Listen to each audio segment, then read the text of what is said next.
Check, check. Check, check. Check. Check, check. You want me to say check? Yeah. Yeah, I guess that means you're good. Yo. Welcome back to the Out the Box Show. I'm John Wallace alongside my co-host James Luffy and Chris Calderera. We got Mr. Chris Calderera back.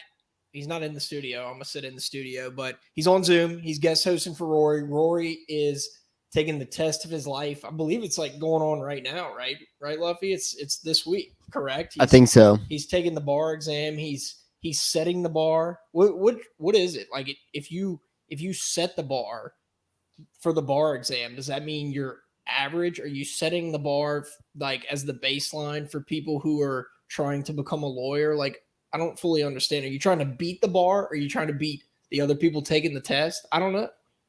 Is it an acronym? Baseline accelerated reading. Accelerated reader. It's an accelerated reader test. I know there is a lot of reading involved, but all that to say, Chris, it's great to have you back. You did a fantastic job last week, and I know you're going to continue to do a great job for us. We got a packed show for you guys. It's going to be kind of a short episode. It's going to be packed, but it's going to be short. We got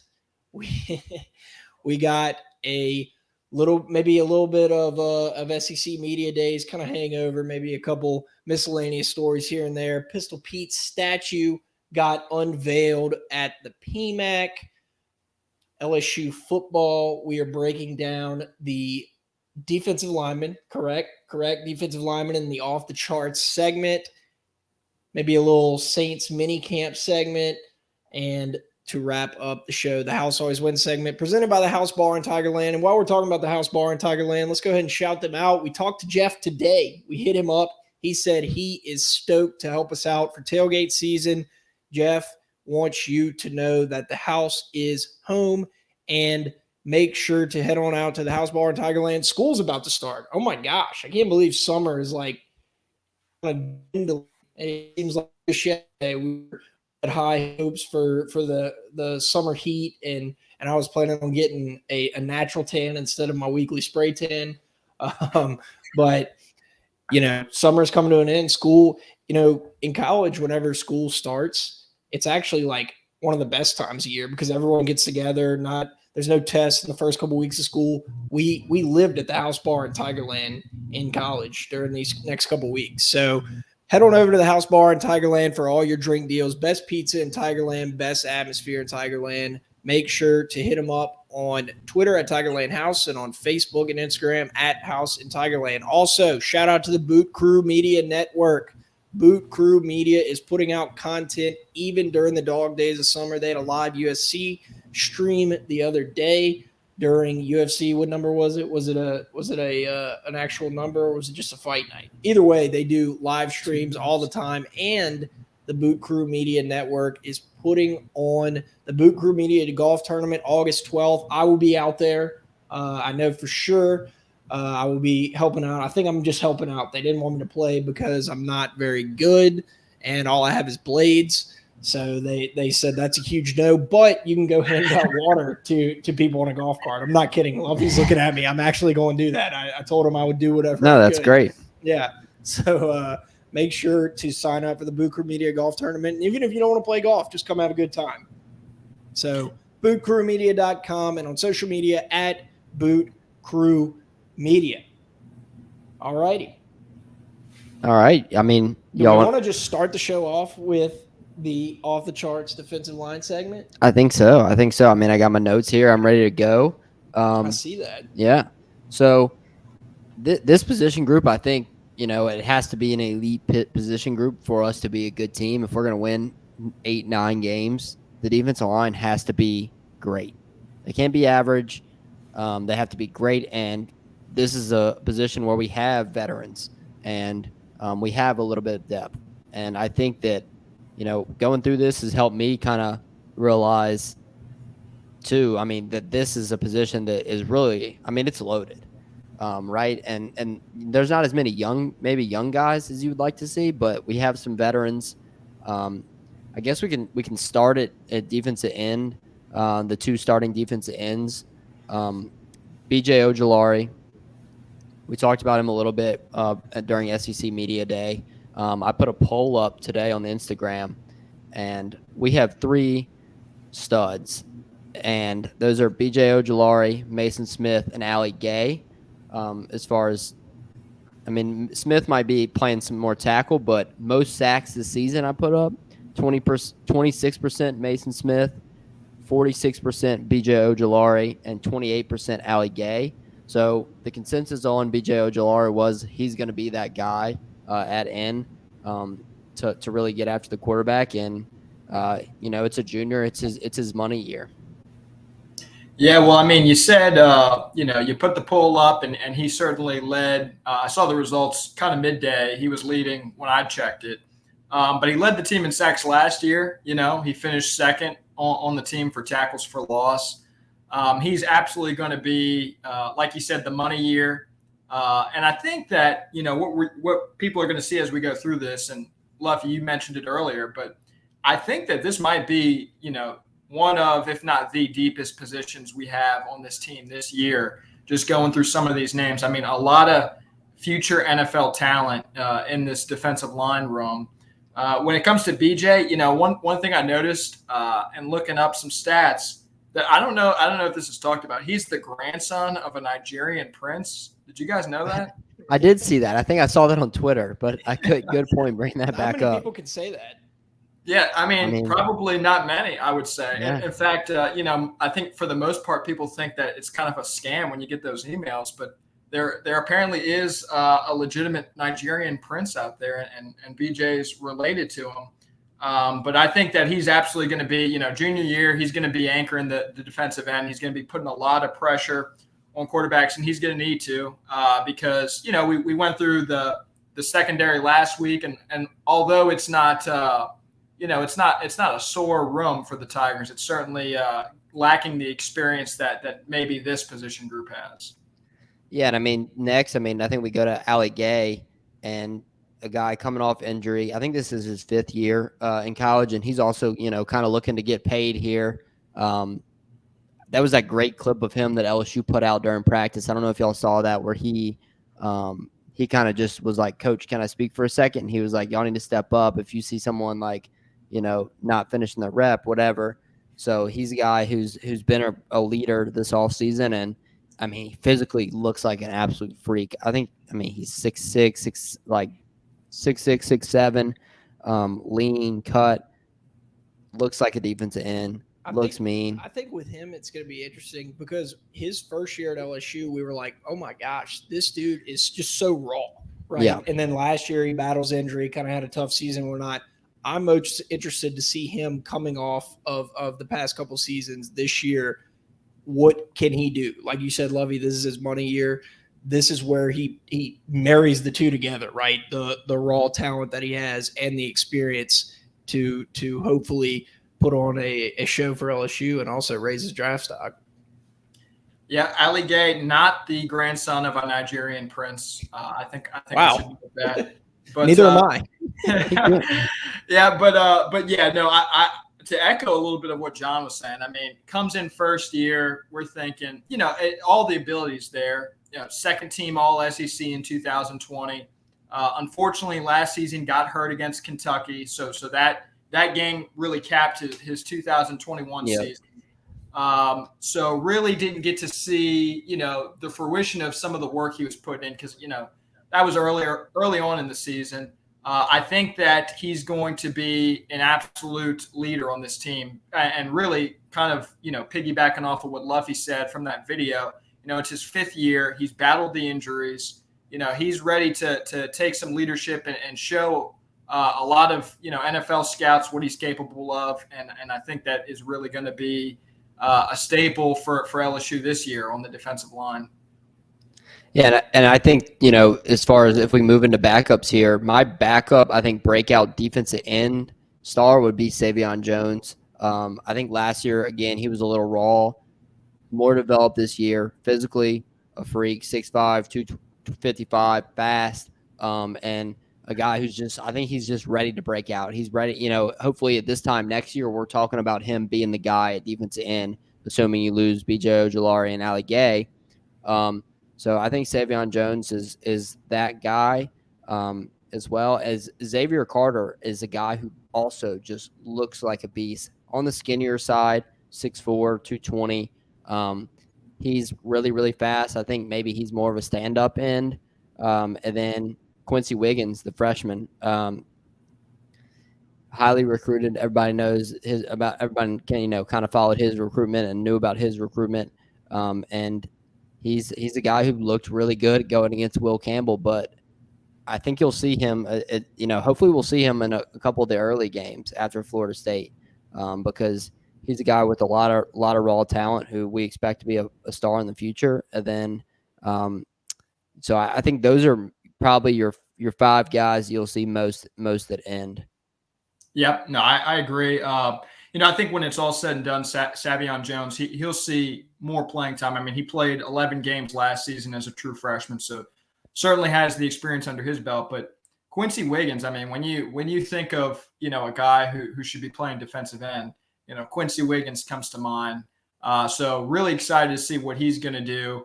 The Madison Prep product led them to their first state championship in 2020. That's right. I guess we'll put an asterisk by it because it was 2020. But still, all in all, he's a winner. He's coming in LSU looking to win. And it's going to be interesting to see some of these younger guys. There's not too many younger guys in this group. This is probably a more upperclassman segment for the Tigers. But it's going to be interesting to see some of these younger guys cycle in and push the older guys and push them for playing time. Yeah, and we kind of loading up on defensive end this last month in recruiting, and that's why I think the only really other guy at end is Desmond Little, who's been here for a couple years, wasn't highly recruited, has the frame. Hopefully he can make some sort of an impact this year. But yeah, I mean they've loaded up in the recruiting class at end, and this is a position that needs to be elite for us to be a good football team. They can't be good; they have to be elite.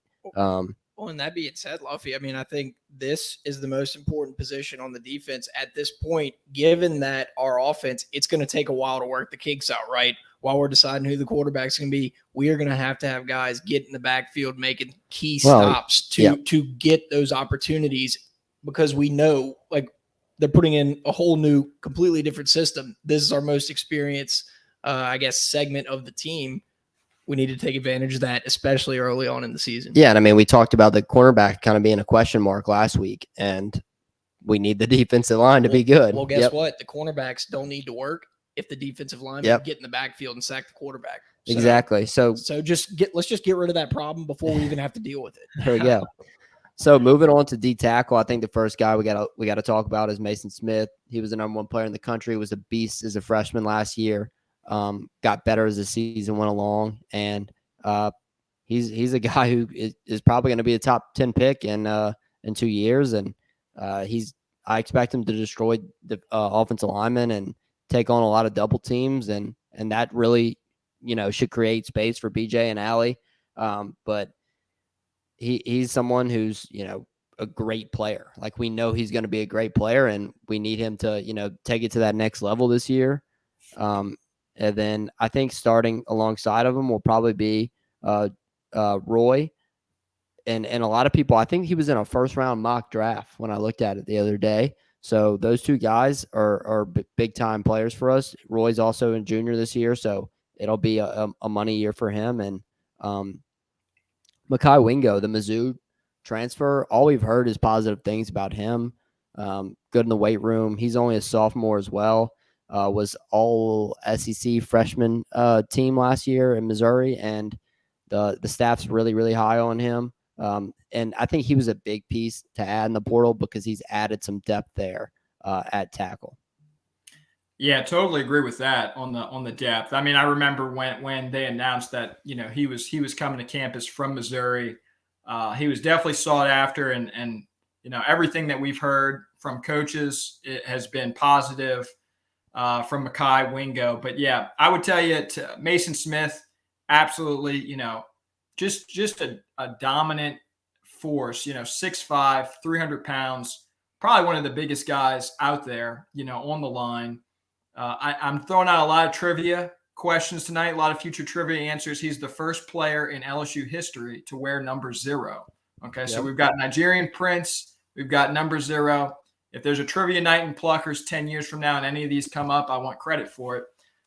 He played in 9 games last year. He started in 4 of them.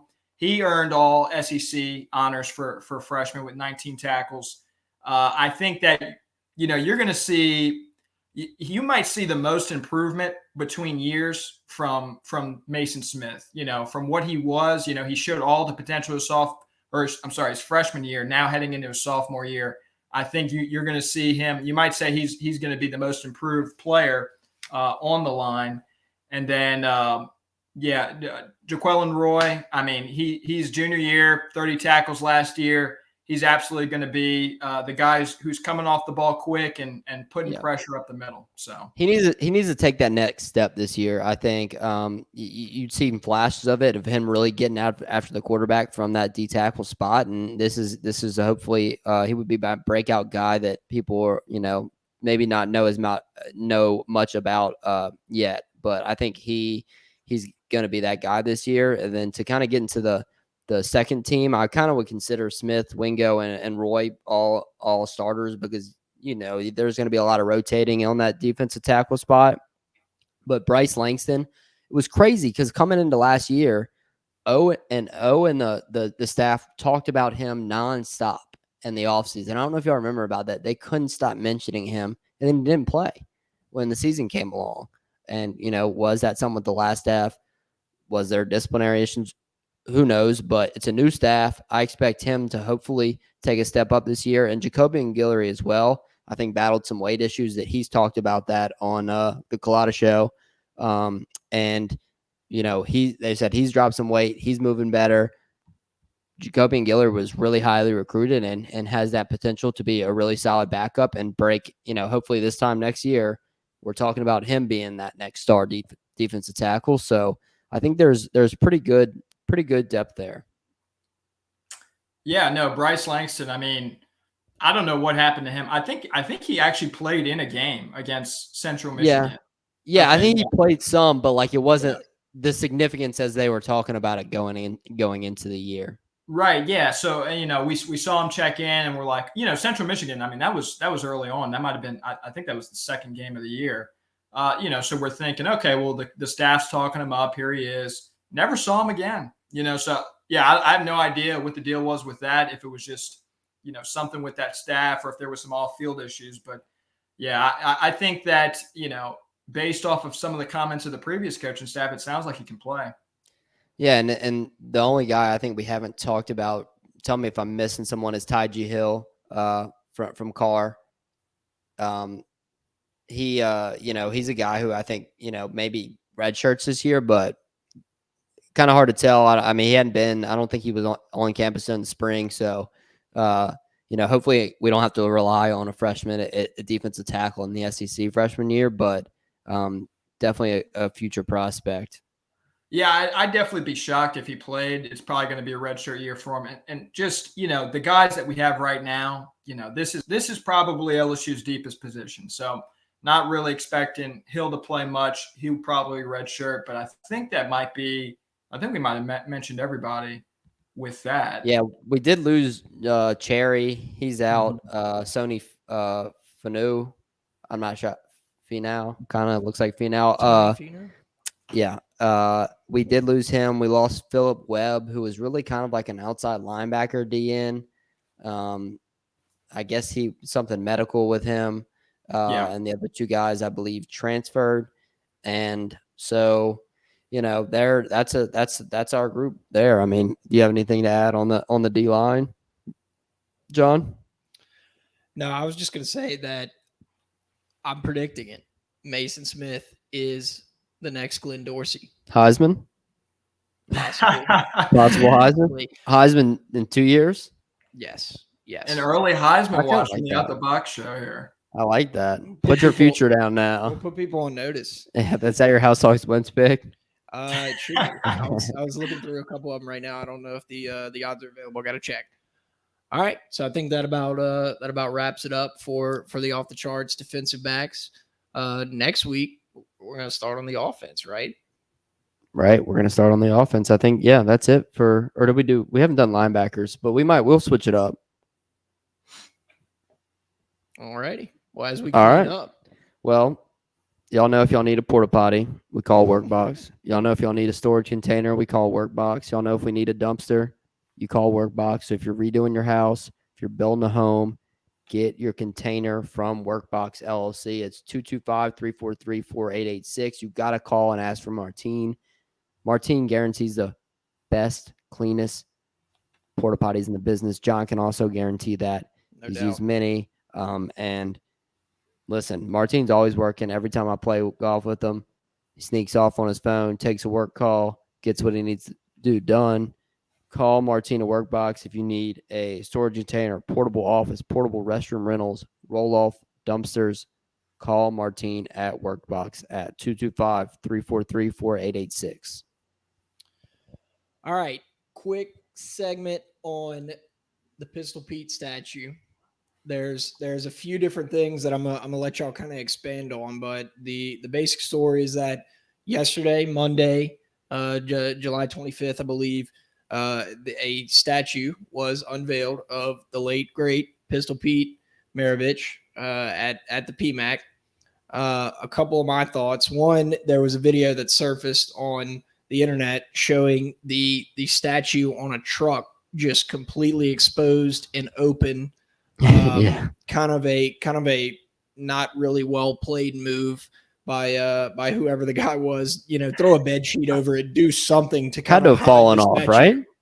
I don't. It didn't look like it from the video, to me. But also, second thought is, it looked like they were on the interstate in the video. I don't know if I would take. I don't know what that statue's made of, or what type of material that is. Probably wouldn't take the interstate with that. It probably weighs a crap ton.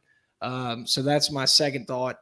And my third is, I do kind of like the pose, but I have a couple ideas on better poses. But I want to hear y'all's thoughts first, and then I'll kind of expand on my ideas of what I think better poses would be. I mean, I think Pistol Pete is the most fun old like basketball clips to watch because the passing is awesome, and I think it's more relatable than like someone dunking, or at least for us three. I don't think any of us can dunk. I used to be able to dunk, but not anymore.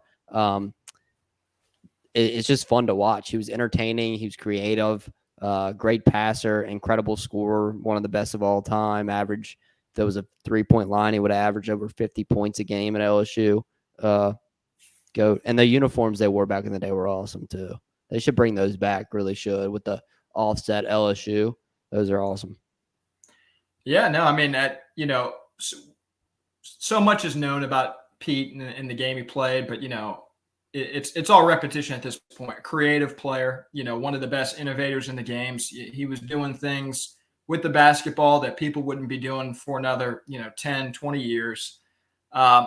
Really, in terms of sports records, you could really consider his record of 3,667 career points as an unbreakable record, especially in today's basketball climate with the one and dones. People just don't stay in college that long anymore. But a really incredible record considering, what Luffy mentioned. There was no 3-point line, no shot clock. Freshmen couldn't play on varsity. And yet to still score that many points, to average 44 points a game, truly legendary stuff. I know that LSU had a policy for the longest time on alumni, and you had to graduate to get a statue. So I know a lot of people were wondering, you named the building after him, why was there no statue? There was some type of guideline that LSU was following. They've since, gotten lax with that. They've come down. I think they amended the rules because they can amend the rules. Yes. Yeah. Well, and rightfully so. I mean, the fact that there was no Pete Maravich statue on campus was pretty ridiculous. To John's point on the pose, it is an interesting. It's unique. The basketball is behind him. I guess they're trying to capture some of the highlights of Pete doing funny things with the basketball, creative things with it. But it definitely is a different pose, and I don't know what the miles per gallon would be on the interstate lugging that statue around. Yeah. It couldn't have been very good. Yeah, I mean, all I could think about watching that video was the environment and how much gas and emissions that truck was letting off. No, but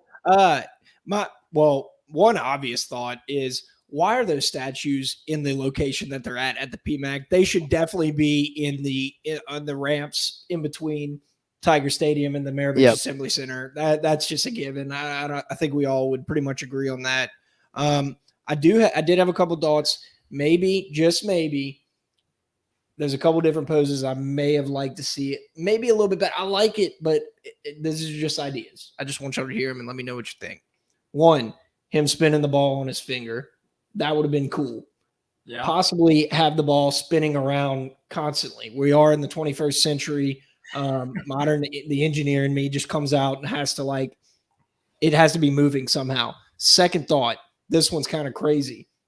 Him alley-ooping or throwing or a behind the back pass to Shaq's statue. Oh, I like that over there, and it uses magnetism, right? So the ball is probably made of some sort of bronze material. Yeah, don't get in the way of that sucker. The LSU would win all kind of Nobel prizes if they had a ball statue between two legends at LSU that operated on magnetism and allowed Pistol Pete to maybe between the legs, bounce, pass, alley-oop to Shaq, dunk at the ball, and probably breaking the backboard. I don't know. Yeah, John, I mean, you started off with a great – I think the spinning ball would be a really cool idea to try and work out. You went really downhill, I think, on the alley-oop magnetism thing. I don't think they give away Nobel Prizes for that kind of stuff. But the idea is there. But, I like the spinning ball idea. That would have been neat. Yeah, it would have been interesting to see how they would have made that work, but I like the idea. Yeah, I don't know. My brain just kind of goes to certain different places, but the main point is that they need to just pick the statues up and relocate them to where everyone knows they should be. I was kind of kidding about the pose. I think they're both very cool statues, but they're not a spot that gets a lot more people would take pictures in front of them. A lot more people would see them and realize the greatness. And I think it'd be more of a tribute than to put them basically where they keep the dumpsters at the PMAC. So anyway, I think that's all I had on that. While we're at it, let's talk about DraftKings, huh? We'll do the UFC ad read since we mentioned UFC earlier. DraftKings Sportsbook wants you to know that new customers can bet just $5 on any fighter and get $100 in free bets, win or lose, guaranteed. If sportsbooks aren't available in your state yet, you can still get in on the excitement. Play for a share of millions of prizes with DraftKings Daily Fantasy MMA Contest. Drive your lineup of fighters while staying under the salary cap and rack up points for strikes, takedowns, and more. DraftKings is safe, secure, and reliable. Best of all, you can deposit and withdraw your cash whenever you want. Download the DraftKings Sportsbook app now. Use promo code BOOT. They're down $5 on a UFC event and get $100 in free bets no matter what. That's promo code BOOT at DraftKings Sportsbook, the official sports betting partner of UFC. 21 plus restrictions apply. See show notes for details. All right. Boom. Do y'all want what do y'all? I'm gonna leave this one up to y'all. What do y'all want to do next? Do y'all want to do the house always wins segment, or this is a and or just an or talk about the Saints for 2 minutes? Chris, you kind of threw the idea out. You're the guest. What would you like? No, I'm the guest. So it's your show. You decide. I'm certainly not gonna. I don't get paid enough for this. I'm not on y'all's payroll. Although I will say this, after a second consecutive week, we might have to start talking about my contract. That's right. We will maybe two hats, two different color hats. Yes, I don't know. And look, we're gonna have a new lawyer in our midst, so maybe I can go to him to try and draft up something. Are you threatening to join a union or to go on strike? Whatever needs to happen. Look at my head; it's a naked head right now. I'm practically bald. I've got no hat on this head. All right, here's what we're gonna do. We're gonna combine the House Always Wins segment, and we might go on a few tangents. Okay.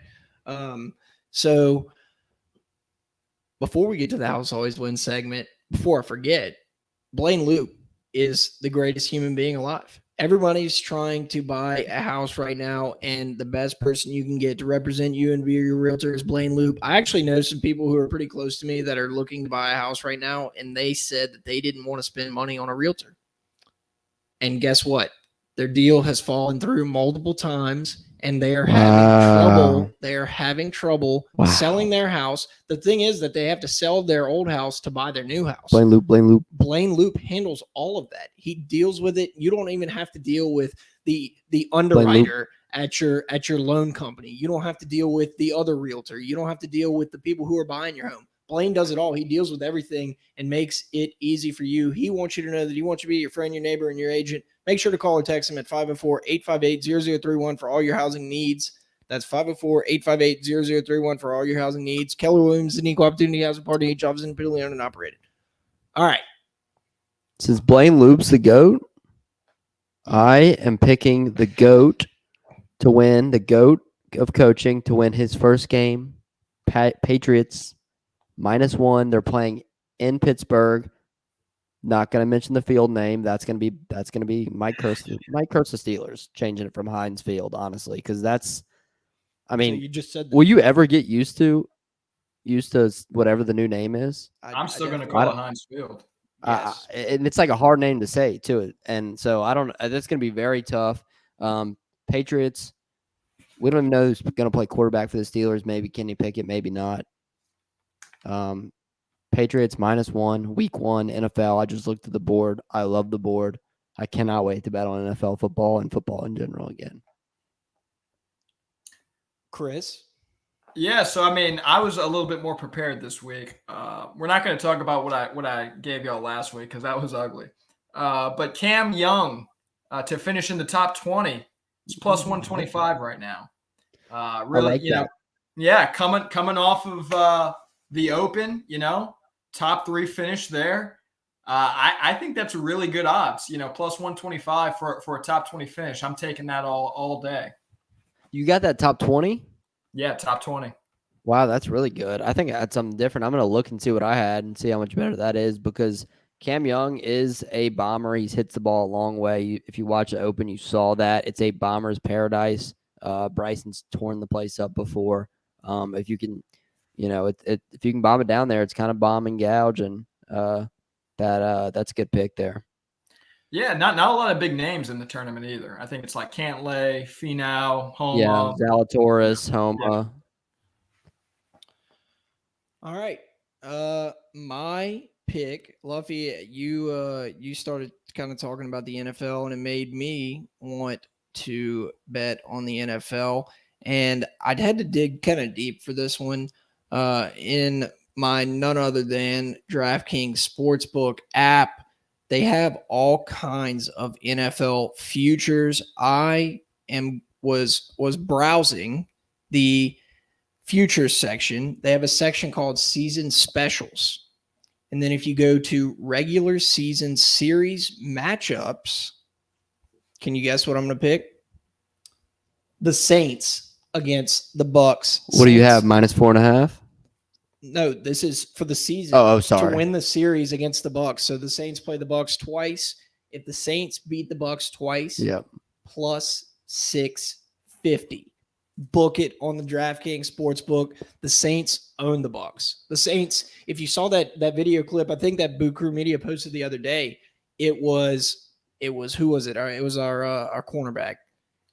Malcolm Jenkins. Malcolm Jenkins said that the Saints were literally built to beat the Bucks, and that was before Tom Brady was even in the mix. Like, all of the Saints' defensive matchups are spot on for how you want to play the Bucks.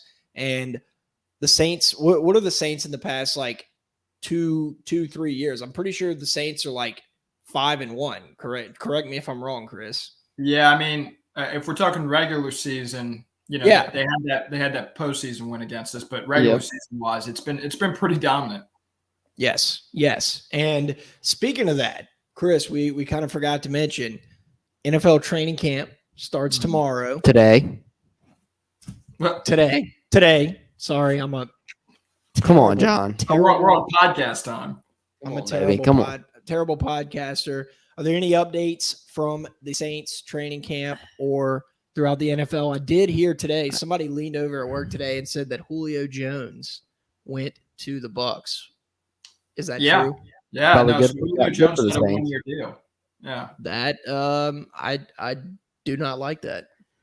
How did it? Although he is getting older, right? He is getting older. I mean, he didn't really play last year. Yeah, but he's still Julio Jones, right? Yeah, I mean, if he's healthy, it could be bad. But he is getting older. But at the same time, it's like the Bucks just continue to pick up weapons, and then I just still have a feeling that Gronk will be back.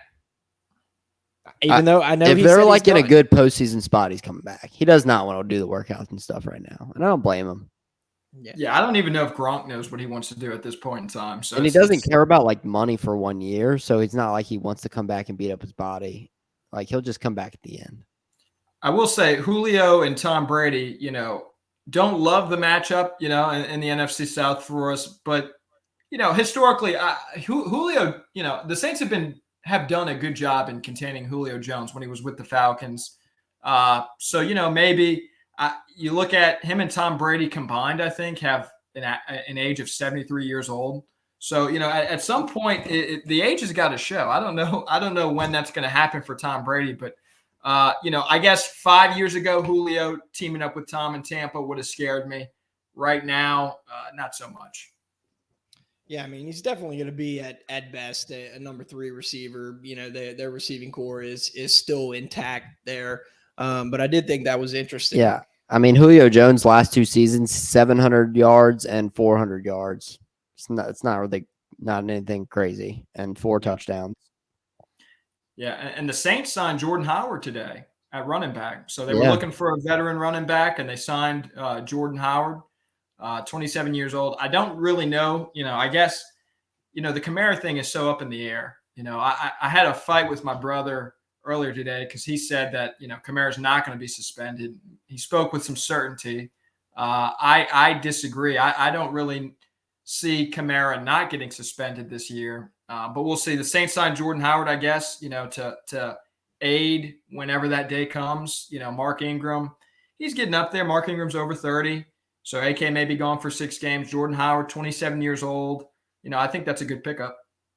Yeah, and I mean, I think the big thing with AK is whether they get the court stuff. I mean, the NFL usually will wait. So if they wait, then I think that he might play all season, and if not, then he'll be suspended. Yeah, for some certain. Well, I would just hate for the court ruling to drag on into the season, and then they let him at the end of the season. You're saying let him play, and then as the Saints are making is to say they make a playoff push late in the season, then they're like, oh yeah, you're suspending the next 6 games after you just played, I don't know, 7 or 8. I mean, Rory would know better than anybody. The court process, the legal process, you get your day in court. But it's more like your few weeks in court or however that goes. And I get there's a bunch of appeals and stuff, and I get that it's probably going on longer because of all the appeals and whatnot. He probably has a good lawyer because he's got a lot of money. But I think I'm with everybody that you're thinking this through here, John. No, I mean I'm trying to. I know. I like it. I really wish Rory was here. But he's setting the bar. We quizzed the shit out of him if he was here. Oh my god, I might call him tonight. I think the bar is like a multiple day test. I might call him tonight. No, let's not call him tonight. Let's leave him. I'm sure he'd love that. And I think the only other news is big news is maybe Michael Thomas on the PUP list. Yep. They said that he should be fine, but that's just where he is right now. So. Yeah, Loomis said it wasn't going to be. Yeah, Loomis said it wasn't. Yeah, going to be a long stint there. So I don't know. Yeah. With Michael Thomas, I know fans are so tired of is he ready to go? Is he not? So it kind of feels like we're still stuck in limbo with it. But I think there's going to be a light at the end of the tunnel here pretty soon. And that light at the end of the tunnel may be him getting traded for some of the Saints fans. I don't know. But thank you guys so much for listening. We could not do it without you guys. Like we say every single week, you are the reason that we do this. Tailgate season's coming up. Make sure to head on over to Baton Rouge to party with us. Like we said earlier, we talked to Jeff. He's going to help us out with some tailgates from the house bar in Tigerland. Shout out to all of our great sponsors. Speaking of the House Bar in Tigerland, Workbox LLC, Blaine Loop, Keller Williams Realty, DraftKings, the Boot Crew Media Network. Did I say them all? I think I said them all. And with that, I want to just go Workbox ahead. LLC. Yeah, Workbox, Blaine Loop, DraftKings, Boot Crew Media. I'm forgetting one. And the House Bar in Tigerland. With that being said, Chris, thank you so much for joining us again. Thank you, Chris. Also, I am a little upset. I gave a very heartfelt and touching tribute to Rory last week, and I texted him like days after we let the episode out, and he was like, "Yeah, I haven't even listened to the episode." He's studying. Yeah, well, podcasts are a great thing to listen to while you study. Yep, so that should help us focus while we read. Hey, you can't just be in the books. Rory's gonna live his whole life. Learn to multitask. Rory's I like gonna that. live his whole life in the books, and then he's gonna look up one day and he's gonna be 80 years old. He's gonna. I mean, you can't work forever. I mean, I know that my one regret, career in life, when I'm on my deathbed, my one regret in life will be that I haven't listened to this podcast enough. You know, I think that's a sentiment that all the listeners can agree on. There's never no time for the Out the Box podcast. That's what I tell people. They're like, "Yeah, I haven't listened in a while." I'm like, "Why?" I just straight up ask them. I'm like, "Why?" And they're like, "Dude, I've just been busy." I'm like, "Do you get in your car and go to work? Like, do you have a 10, 15-minute commute? Like, you can knock it out." Hey, this is a dead time of year, but like I also think this is the best time because this is when this is when I'm learning about football now. Like, I mean, especially if you're a gambler, you're learning right now. You're taking it all in if you're a fan because you're trying to get jacked up because there's nothing else on. There's no folks. There's going to be a lot of casuals. There's going to be a lot of casuals come kickoff. They're not going to know players' names. They're not going to know coaches. They're going to be lost because they weren't listening to this show. That's the message to the casuals out here. There is no such thing as an off season. Yeah, that's right. I agree. We can't end on a better note than that. Thank you guys so much. Thank you. Thanks for coming, Chris. Are you sure Rory's done next week? I mean, you're more welcome to come on anyway, honestly. Because I mean, just let me know. Whatever, it's up to y'all. If he's not on, I'll come help pinch it again. I mean, if you're free, come on because we've been doing with the off the charge. We don't have like a full schedule, so it's not too many people. I mean, we'll be good. Yeah. If you're available, we'll plan on having you next week too. Okay. Yeah, and I promise I'm going to finish that article. I kind of got caught up with a couple things. No, you're good, dude. I know. Friday, it's going to be done. No worries. I almost called you out for it, but I wasn't going to do that to you.